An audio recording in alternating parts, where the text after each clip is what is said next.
Stuff seemed to dry cure a little different than I'm used to. I don't know, it just looks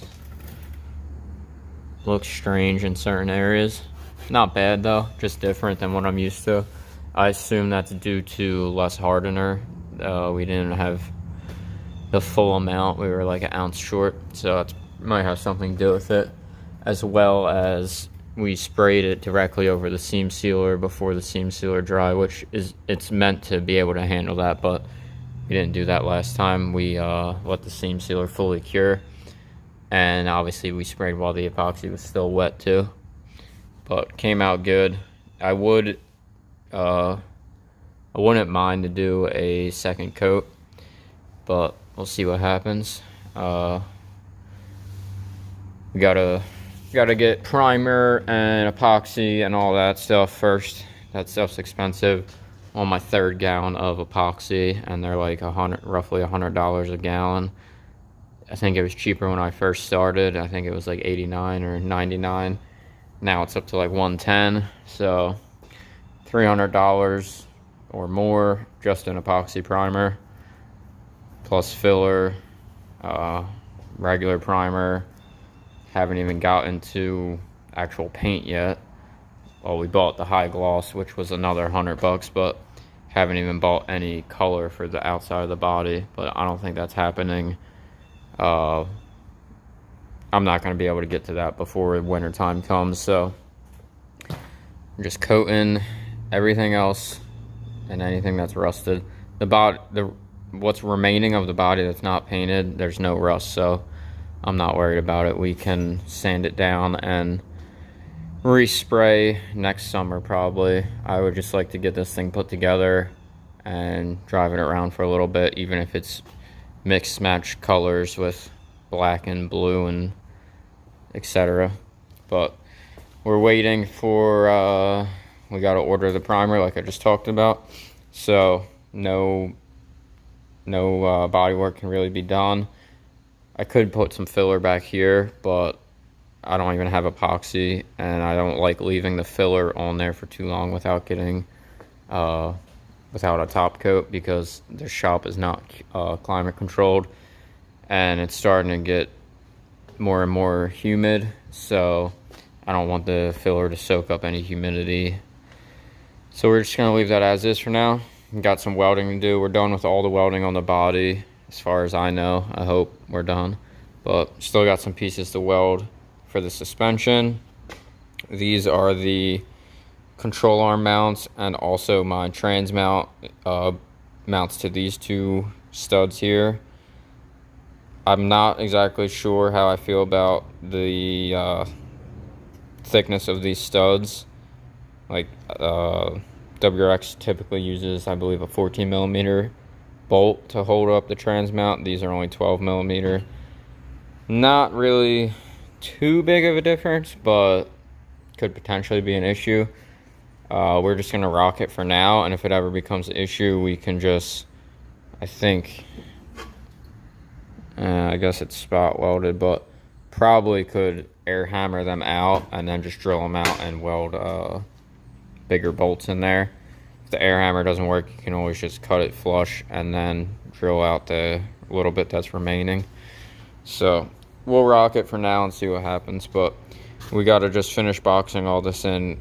Got these plates. I hit them with the weld through primer, so we're gonna weld all these in today. Pretty much just these, just box this in, and then I have these made for the side. They're gonna go, forget how this was meant to be. I think something like that, but we have to figure that out. Either way, these pieces are done. We have to make tops and bottoms for this corner. Don't really need them, but I just want to make it look better, make it all flow better, and it'll add some strength front to back movement on the control arm.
got those all fit.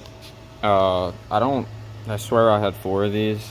I'm gonna go clean off the box and see if I can locate the 4th one. If not, I'm gonna have to make a 4th one here. But we got these all marked. We're gonna flip them over, grind these, hit them with some sandpaper, and then hit them with the epoxy. Or not epoxy, I'm sorry, the weld through primer. Probably mist in here as well, just to make sure that's all coated. And I think that's gonna be it. These pieces are gonna need to dry.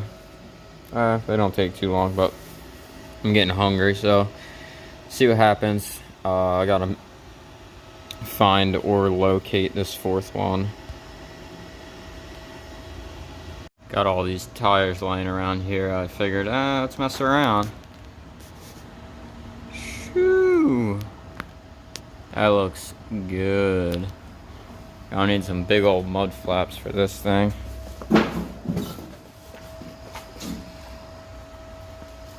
That shit's gonna look awesome. Super excited about that. Super, super excited.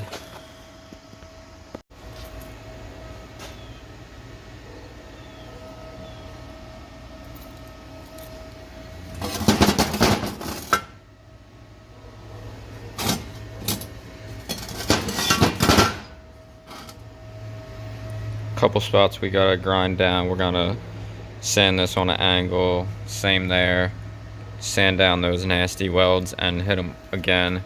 Just although slag from the plasma doesn't make the weld nice, and there was somewhat of a big gap there as well, but most of the way finished up. Alright guys, we hit this with just some rattle can. We're running out of high gloss, the gallon out of the spray gun, so we just hit this with the rattle can, hit this little hood latch mount as well. These parts can come off later and get powder coated. These will honestly probably get remade from scratch eventually later down the line. We also hit the trans mount with some epoxy primer we had leftover mixed up. So those are done. Pretty much all of the parts have been painted at this point. We just have to hit this obviously, and then the cross member as well. We've been cleaning it up. There was a lot of dirt down there. We got cleaned up. We got it in the sandblaster. We actually got the sandblaster working pretty decently. So now all we have to do is just redo these reinforcements, I guess you could call. They originally were on the inside. I had to cut them down because the control arm wouldn't fit in that spot with the reinforcement on the inside. I just grabbed a regular old washer and welded it. That didn't hold up. It actually ovaled out the hole. This side is much, much worse. So we got some 3/16 plate, cut a circle out. We just have to drill the hole to size and then weld that up. Then we can paint this. And we actually just hit the engine bay with some of this feather fill. We hit the rear quarters as well. Still needs actual filler in some spots, but this kind of just gives you a better idea of what's going on. And when you sand it, you'll be able to see the low spots from the epoxy will show up and just make things a little easier with the difference in color. We just did the engine bay. Looks pretty good. So there's a few spots where it was running, like down in here, but all that can get sanded and will not be an issue. The main thing was we were trying to fill all these spots on the frame rails where camera's not really focusing, but these few spots on the frame rails we had nicked from pulling the engine out. Right there you can kind of see. But this, I mean, I was worried about it, but these areas you won't really see when the engine's in. So I think I'm just becoming a little too particular. But mostly there was a few spots here on the tower that were low and visible. That was really what I was concerned about, because when The engine's in here and everything else is in here. Really the only two spots that are actually visible are basically the front wheel tubs. All of this will be covered up, and obviously there's going to be an engine sitting right there, so the frame rails won't really be visible. So I think if we sand this down and everything's pretty decent, there's nothing major. If there's anything that really bugs me, I'll just hit it with the Z grip, because that stuff's really easy to mix up and it's easy to work with. We'll mix that up if we have to, any spots that are going to be extremely visible, and if not, we'll just hit it with the gloss black. Trying to decide if I should do one less seal coat of epoxy. I guess we'll see what it looks like once we sand it down to 400 grit and go from there. Might hit it with one last coat of epoxy just to give me some peace of mind and insurance that nothing will be an issue in the future, but just one extra step.